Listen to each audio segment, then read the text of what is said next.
already has 50 to 60% or higher, especially in the case of Singapore where it's 90+% of its economy derived from services, right? From humans working for other humans, not toiling in factories all day long, right? And that is very, very promising. So it means that even the Philippines, Vietnam, these poorer countries where you would think, my goodness, you know, they need millions and millions and millions of factory jobs in order to come out of poverty. They are getting millions, but not millions and millions of factory jobs, right? But they don't, they want them and they're getting them, but they don't need them as existentially as was the case a generation ago. So that was a surprising statistic, a very robust data set, and a very promising and optimistic projection, therefore, that based on urbanization, digitization, services economy, and growth in all of those areas, we are creating a lot of jobs. You know, one of the things I point out is that whereas in the West right now, it's like either or. It's either e-commerce or shopping malls. Shopping malls getting crushed, everything's e-commerce, right? Well, here you've got e-commerce growing and shopping malls growing, right? You know, in the West, it's AI or jobs, right? Well, here AI is creating jobs, right? So you've got jobs and AI at the same time. So again, I mentioned that sweet spot, you know, where you get a decade or a decade and a half where everything seems to be working right, and that's kind of where we are right now, and that's what the data suggests. Second question was about, where was it? Best case, worst case. Best case, worst case. So best case is actually just kind of the status quo, right? I mean, I would like to see an acceleration of some of the diplomatic strategies that have been put forward by ASEAN, like the 2025 master plan around connectivity and more north-south and east-west infrastructure that ASEAN should do on its own, irrespective of Belt and Road, right? There should be more of this, more optimization of supply chains in the region, more mobility. There should be, you know, more trade finance, more foreign investment, all of those things that are happening, you know, bit by bit. But, you know, the difference between our region here and, say, the Middle East is that, you know, no one's invading Southeast Asia, right? All of our problems are self-inflicted wounds, you know, whether it's a coup in Thailand or whether it's, you know, Malaysia, say no more, complete the sentence. You know, it's all our own fault, right? It's their own fault. It's their own, you know, things could be growing even faster, right? Societies could be governed even better. Public services could be even better. You know, there could be even more optimism, and it's our own fault that it's not. But the good thing about your own mistake is that you can fix your own mistake. Right? You weren't invaded by, you know, the U.S. or someone else. So I like to think that, you know, the upside scenario is that we work through these mistakes, these own goals that we have been making in some countries in the region, and therefore do even more of what we're doing better. Downside scenario is just more own goals and screwing up and growing more slowly. But there is just an organic momentum in the region that is relatively positive in nature. You know, I don't see sort of, you know, major political revolutions. So it's a perfect segue to the first question about you know, political systems in Asia. So just like you can't generalize about Asia as a whole, you certainly can't generalize about the politics of Asia. You know, we forget that in our geography, if not in our if not in the immediate cultural origins of this region, you have some of the foremost democracies in the world. I spend a lot of time in this book on exactly your question. I point out that, you know, some of the most well-functioning and respected and high-caliber democracies by every measure in the world are in Asia. They may be, of course, Anglophone countries like New Zealand and Australia, or they may be sort of, you know, historical anomalies like Japan and South Korea and Taiwan, but these are among the best functioning democracies in the world with true political accountability. So when Asians are looking for to what extent they want to democratize, they're not looking exactly at Great Britain or America. They're saying, what are the tweaks and lessons I can learn from what I'm seeing in the way the judiciary is structured, the way technology is used in polling and, you know, in surveying of the population and so forth, in a place like Korea, which is very advanced at this. So Asians can learn democracy from other Asians now at this point. But that doesn't mean that democracy is the foremost priority per se. I think that, you know, universally scholars write about the kind of human desire for freedom and for voice, and I certainly subscribe to that as well. But what Asians also bias in some ways towards is sort of steadiness, predictability, pragmatism. So I write about this balance between technocracy and democracy And Singapore very much plays a strong role as an archetype of that, and the role model that Singapore plays as well for other Asian countries. So the China model is not the most relevant example here. I've been wrestling with this issue of the China model for 15 plus years, where people use this term China model and they either don't know what it means, or it's unrealistic to talk about it anyway, because only one country is China, only one country is ever going to be China, only one country is ever going to do things exactly the way China does them.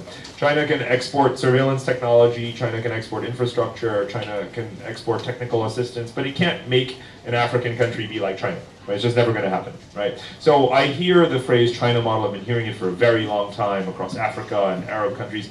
All they really mean is, don't mess with our politics, just focus on our economies and let us kleptocratic leaders rule and, you know, steal from our country's wealth. That's what they actually mean. That's not what China has done. So they say China model, they don't really mean China. So I don't really worry about it, quite frankly, because I think that there are certain genies that can't be put back in the bottle. When you have a democratic culture, when you have transparency in your society, it's very hard to simply say, you know what, we're going to become like China now, right? So I don't think that should be our concern. Our concern should really be, how do we maintain political stability? How do we unlock human talent and potential? How do we make sure that people have more voice, you know, even if it is done more incrementally than some people would like? But if the alternative is, on either side, is, you know, authoritarian, totalitarianism, or total chaos, I think that we're, generally speaking, on the right track. Okay, we've noticed that, you know, thank you so much for such a good turnout and a wonderful crowd, and everyone standing and waiting very patiently. So not to drag this on for too much longer, but potentially if there are any burning last questions, we'll do one more round and then we'll try to wrap up in under 10 minutes so we can move on to the signing, and if anybody has any questions, you could chat with Parag then. So one last round of questions. So one here, anybody else? 2, 3, 4. Okay, we'll do 4 questions and then we'll wrap up. Thank you very much. Hi Parag, my name is Tony. Excuse me. I suspect, given your talk of the multipolarity of the world that you envision, some people are going to read this book and think, but who wins? How would you respond to those kinds of people?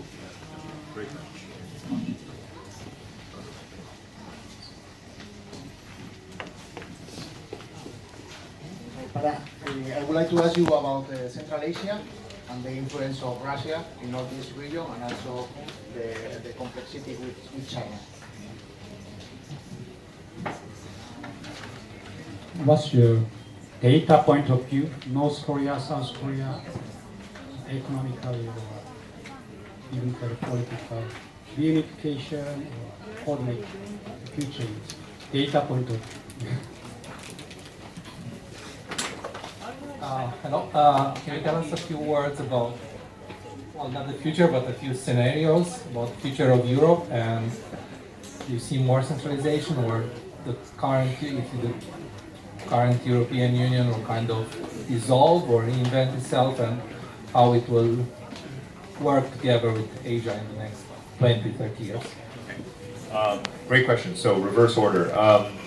Europe, I mean, you know, at this point, there are a lot of things in Europe that are anyone's guess, you know, but I'll point out that it's been 10 years on since the global financial crisis and the obviously very negative consequences that had for Eurozone economies. A lot of people then said that the Eurozone is going to fall apart, you're going to have Brexit and so forth. None of that has happened, right? Even Italy is, with its radical government, is not really going to exit the Eurozone. So it turns out no one is exiting the Eurozone. The European Union is actually ever so slowly expanding and bringing in smaller countries.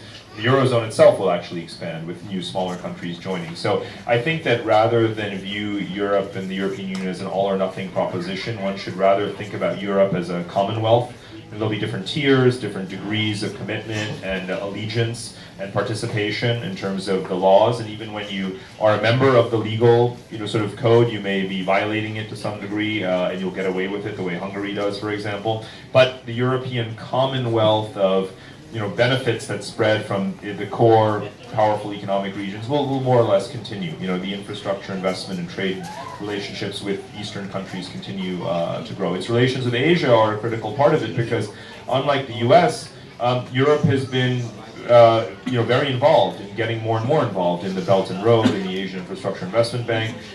Europe has the most you know, large alongside Asia, engineering and construction companies in the world, they see a benefit from this. So countries like the UK have created with China something called a UK-China Infrastructure Alliance to create more business for British companies in places where China is investing, right? So in a way, you'll have this indirect financing of British business by Chinese state-owned banks in a country like Pakistan or something, right? So Europeans are finding ways to get in to that story. So I think the Eurasian convergence is a very big story. It's a big theme in my last couple of books. North-South Korea. So I went to North Korea, I guess 5-6 years ago. I wrote about it in this book and also in this one. And I think what I said then, we've continued on that path, which is the kind of gradual commercial integration of North Korea, even though it doesn't have a private economy to speak of in the traditional sense. But I think that, with the resources that the country represents and the cultural, desire now, at least on the South Korean side, there's a consensus that one way or the other, we need to find a way to absorb North Korea. I think you could imagine one country, two capitals for a while. You could imagine, and by the way, there's entire offices. I've spent a day with the Korean Reunification Ministry and talked to them about some of their scenarios, but more commercially and to the point, there are offices now of companies, major multinational firms that have their North Korean business portal in Seoul. You can go there and start to map out what your business opportunity is going to be in North Korea. You can go there and do it right now. It's not for the faint of heart, obviously, but I think that gradually, you can well imagine, Russia wants to build a railway through North Korea to South Korea and vice versa. So I can't imagine that it's not ultimately going to unfold in that way. I'm quite certain that it will. Again, there's a lot of danger along the way. There'll be a lot of, one step forward, one step back. There'll be false starts. You probably won't have denuclearization, and everyone's going to have to swallow that, at least not anytime soon. But I just don't see, sort of nuclear war or a, major conflict at this point breaking out, given all of the diplomacy that's taking place. Second question rather, was Russia and Central Asia. So, this is actually my favorite region of the world to travel in is Central Asia, the stands, the former Soviet republics over the last 20 years or so, and obviously you can see the decline of Russian influence and the rise of Chinese influence in the commercial and the trade dynamics, in the infrastructure, finance, and all of these other kinds of things. So I think Russia is getting used to that fact. It's made multiple efforts to recreate transnational, regional institutions, customs unions, and other frameworks that, naturally the countries themselves, the former Soviet republics, Kazakhstan, Uzbekistan, are obviously very weary of, because they remember what the Soviet Union was like. Plus, you have a major generational change. These are relatively young societies. So when I meet young Kazakhs and young Uzbeks, they still speak to each other in Russian, right? Even within their own countries. But generally speaking, they know where their kind of economic future lies. But it's not either or, right, between Russia and China and their influence there. You see a lot of tacit cooperation and competition. Whether the rail gauge is going to follow international standard or Chinese gauge has been a big bone of contention, in countries in the region. You're just going to have everyone competing for influence there, more or less, right? And ultimately, like I said, the beneficiaries ought to be, if everything goes according to plan, the countries themselves. And the reason why Uzbekistan is growing so fast, it's got a new leader, it's got economic reform, everyone wants to invest there now, it's starting to take off. So if they play their cards right, and it is the most populous country in the region, they're going to have Russians wanting to do business there, Chinese want to do business there, even Americans and Europeans want to do business and build cars there. You're going to have railways crisscrossing, gas pipelines. What's not to like? You just have to not screw it up. So the question for those countries is, can we not screw up the fact that the great game is back, some might say. Everyone wants to jockey for influence here. But I like to point out repeatedly in this book and otherwise that we don't live, again, in a colonial world. This is not the 19th century great game. Sovereignty matters to some degree. You can still, shape and shift even powerful countries that are trying to dominate your economy by using regulations and blocking certain kinds of foreign investment and so forth. And these countries are getting smarter about doing that because they're seeing what other Chinese countries, other countries around China are doing. And so the question about who wins, right, at a global level, as I said before, the world is permanently multipolar, right? We're never going to live in a world where one power gets to say, you can't trade with him, and you can't do business with him, and you can't buy weapons from him. We've been in that world. We're coming out of that world. There's still a few instances where countries are trying to isolate Iran, trying to isolate Syria, right? It doesn't ultimately work, right? In the grand scheme of things, there's a lot of holes in that notion. That's going to be ever more the case. The more connected the world becomes, the less it is possible to isolate anyone. So, a permanently multipolar world in which Asia itself, as the biggest, most populous region and geographically largest with the most civilizations, is itself going to be multipolar. So you hear this all the time. Everyone wants to know who's number one, right? It was Britain, and then it's America, and they passed the baton, and now who does America pass the baton to, either violently or peacefully, therefore it must be China. That's just not the way the vast majority of human history works.